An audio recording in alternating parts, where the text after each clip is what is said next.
Imagine for a second if Punishing Gray Raven and Wuthering Waves did a collab. I asked both the Punishing Gray Raven and Wuthering Waves community on Reddit the same question. If Kuro Games were to bring the two games together, what Punishing Gray Raven characters do you most want to see in Wuthering Waves? Here are some of the top results from both communities. If you're a Punishing Gray Raven fan, let me know if I missed anyone. And if you haven't seen or played anything about PGR, let's introduce you to some of the coolest characters in all of gacha gaming. Let's go. Before we start, make sure to 3-ping hit that like, subscribe, and notification button. To be clear, this list is assuming that Kuro Games will just straight import the PGR characters into Wuthering Waves without making any major changes to their gameplay, movesets, or animations. First, let's get the obvious ones out of the way. At number 10, we have the Grey Ravens, Lucia Lotus, Liv Eclipse, and Lee Palefire. I know this is a trio, but I decided to put them together as a group because you can't have a PGR collab without the Grey Ravens, right? It's like having McDonald's nuggets without sauce, or Fortnite having collab with Jujutsu Kaisen, but not including Gojo, Itadori, Sukuna, since nobody likes Itadori.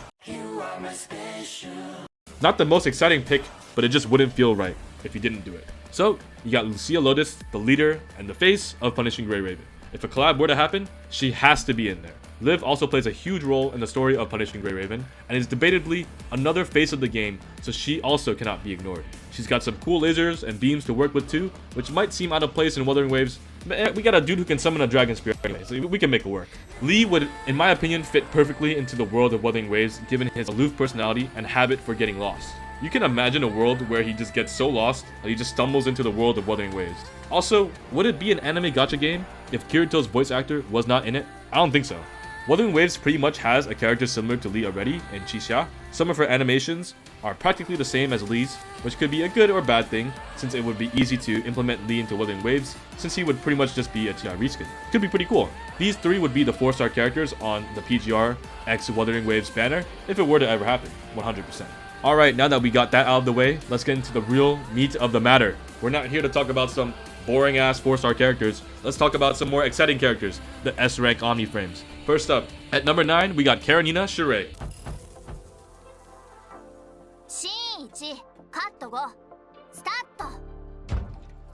You know what's missing in Wuthering Waves? A character with a big ass hammer. From what we know so far, we don't have a single one of those.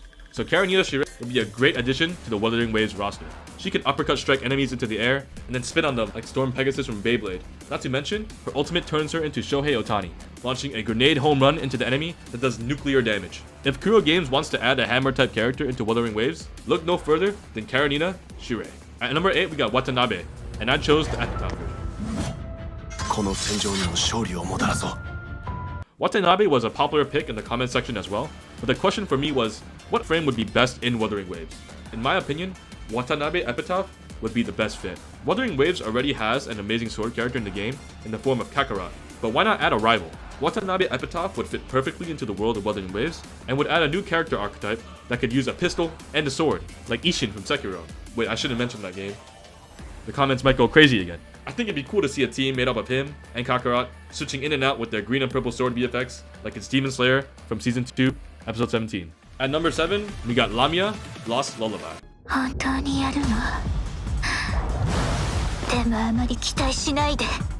Another character that Wuthering Waves is missing is a water-based character. I actually don't know why Wuthering Waves doesn't have a water-based element. To my knowledge, they only have ice. Maybe they'll add that in the future. Anyway, when I think of a water-themed character in PGR, I think of Dark Lamia. She's an Omni frame that can transform into a mermaid and can control water with her staff for some pretty cool attacks, such as shooting big-ass bubbles, shooting water projectiles, creating a big-ass wave, summoning whirlpools, summoning gigantic vortexes, and not to mention, she has her own domain expansion that she can swim in. All this being said, Dark Lamia would definitely be an interesting addition to the Wuthering Waves universe. Maybe she'll be the first water-type character introduced into the game. Not to mention she's got a great OST too. You're listening to it right now. Speaking of good OSTs, at number 6 we got Rosetta Rigger.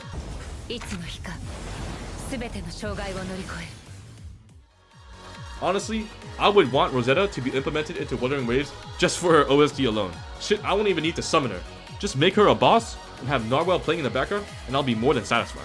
Rosetta Rigger has a big ass spear that doubles as a railgun, a shield, and can fly for even more bonus points. And definitely one of the fan favorites in Punishing Gray Raven. This OST is just so good, man. At number 5, we got a character that pairs extremely well with Rosetta, Bianca Stigmata.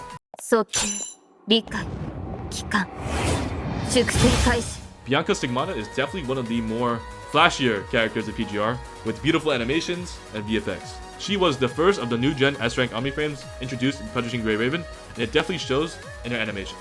Similar to Gion, her ultimate changes her sword form and grants her stagger resistance and access to different normal attack combos, which charges her sword. Once her sword is charged, you can press the ultimate button again to fly into the air and slam down her sword to create a hyper beam nuke. How cool is that? Now how they're going to implement that into Wuthering Waves without it looking out of place is up for debate, but hey, maybe immersion shouldn't be the priority here. It's a video game after all. I think she'd be a great addition to the game. At number 4, speaking of breaking immersion, at number 4, we got Lee Hyperreal. シミュレーション完了。指揮官、我々が勝者です。 Gray Raven is different from Wuthering Waves in that it has a shortage of male characters, but of the few male characters that they do have, Lee Hyperreal is definitely one of the coolest in my opinion. I mean, for one of his skills, he literally throws his gun at the enemy, jumps and catches it in midair, and then shoots him in the back while he's still in the air. Does it get any cooler than that? Yeah. He can travel between different dimensions, has an extensive armory including an assault rifle that can double as a sniper rifle and a cannon, and he has a pistol that he spins around with. Not only that, for his ultimate, he whips out his big black rod, extends it, and then releases his entire load all over the enemy. And for that reason, I think he should be in Wuthering Waves. Now at the top 3 characters that players want to see from Punishing Gray Raven, and at number 3 we got Selena Capriccio. 準備完了。オーバーチュアが始まります。 Selena is definitely a fan favorite in PGR, and she would 1000% translate well into Wuthering Waves. She would be a character that a lot, and I mean a lot, of Wuthering Waves players would spend good money on if she were to be released into the game. For one, she fights with a flute that doubles as a sword that she emotes with mid-combo. Do I need to say any more? She can also summon clones, which is pretty cool. Is there anything else? Oh, and she has a fucking domain expansion. Not to mention, her aesthetic fits that of Wuthering Waves too. Her outfit matches that of other characters in the game, and the flute fits the desolate and peaceful environmental setting of Wuthering Waves too. She's definitely a character I hope Hero Games brings to Wuthering Waves in the future. At number 2, we got Vera Garnet. 私についてきて。恐れることはないわ。I know we already have a Dami Mommy with Yinlin, but can you ever have too many Dami Mommies? Vera Garnet is a lightning polearm character in PGR, so she'd fit right into Wuthering Waves with the electro element. She has beautiful VFX and animations built into her kits, and a sadistic smile that could kill the world's strongest warriors. She's an expert polearm user, constantly spinning it around, piercing enemies, slamming enemies, or even using it for pole spin. Her polearm can also split into 2 blades for bonus cool points. For her ultimate, Vera stares down your soul with the eyes of a psycho tsundere as she launches the spear at Mach speed at the enemy, or maybe even you if you did something wrong to her. Not that I would ever do that, of course. Definitely another fan favorite for good reason. And last and not least, we're finally at number 1. This character probably comes at no surprise, but at number 1, we have, drumroll please, Alpha Crimson Weave. この戦い、私を楽しませてほしいものね。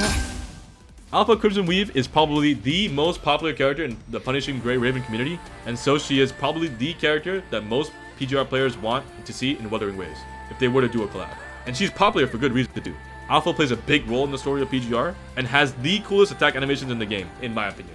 Bro, she rides a motorcycle into combat. Don't get me wrong, Wuthering Waves got some great animations too, but this is on a different level. She is without question a must pick if there's a collab between PGR and Wuthering Waves. There will be turmoil and drama that rivals that of Genshin Impact's anniversary if there is a PGR collab, and she is not there. I mean, you can just look at the gameplay in the background. She's just amazing.